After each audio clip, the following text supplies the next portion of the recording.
At first glance, this house could be any suburban home in South Africa. A closer look reveals how the use of solar power has allowed the users to go 50% of the Eskom power grid.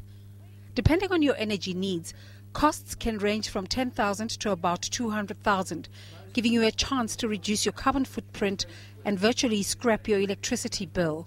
India's strength lies in solar, biomass and hydropower, while South Africa is a leader in coal and liquid technologies. The energy conference in Sandton was essentially a way for both countries to implement and monitor the multiple bilateral and global energy accords they're both signatories to. Energy Minister Dipuo Peters used the platform to encourage South Africans to look at alternative ways of generating and using power.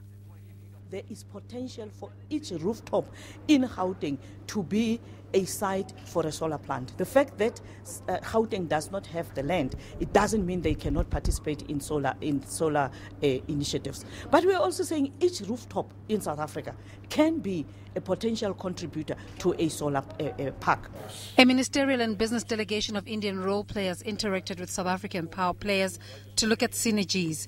20 South African women have been sent to India on a project called Barefoot College, which exclusively empowers Indian women in all aspects of the solar power business.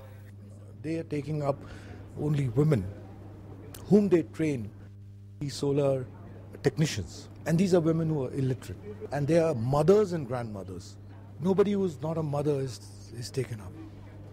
And you'd be surprised at the way they're able to assemble the entire solar inverter or repair a solar panel. Being the only country to have a dedicated Ministry of Renewable Energy, India says there's plenty of opportunity to share knowledge. There's been a lot of emotional bonding between South Africa and India. That's the historical truth that we have. We've been very close as peoples. We've had common heroes and a long history. So now that both of us have reached a certain level of economic progress, we need to move into a more concrete phase of partnership. Problem is, South Africans are not coming up with projects.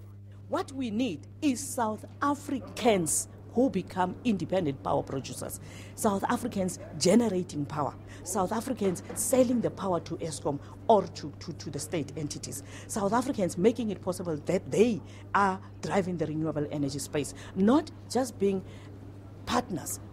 The general sentiment is that the price of crude oil, natural gas and coal will decide how and when people switch to alternative energy sources.